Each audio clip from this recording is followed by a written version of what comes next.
Good morning everyone. এই দেখো টিপ পরে নিলাম সকাল সকাল ঘুম থেকে উঠে বাসি কাজ করে, আর ড্রেসও পরে নিয়েছি। সকাল সকাল সেজে গুজে কোথায় যাচ্ছি দেখো, তার আগে বাইরের ওয়েদারটা দেখাই।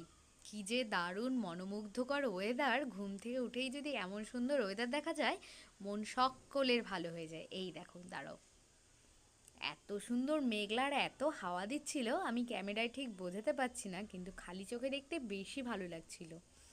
ইস, কি বলবো! তাই বরমশাই বলল, চলো তিনজন মিলে বাজারটাও করে আনি, আর এক কাপ করে চাও খেয়ে আসি। এলাম, আচ্ছা ঠিক আছে চলো।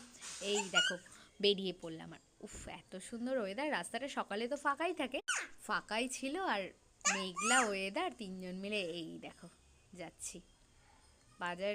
প্রথমে চা খেয়ে তারপর বাজার করব। কি ভালো লাগছিল! আর অনেক দিন পর এরকম সকালে আমরা তিনজন মিলে বেরোলাম। পান্তুয়া তো ছোট এখনও, সেই জন্য সকালবেলা করে বেরোনো হয় না। আজকে যেহেতু উঠে গেছে, সেই জন্য বেরিয়ে পড়লাম।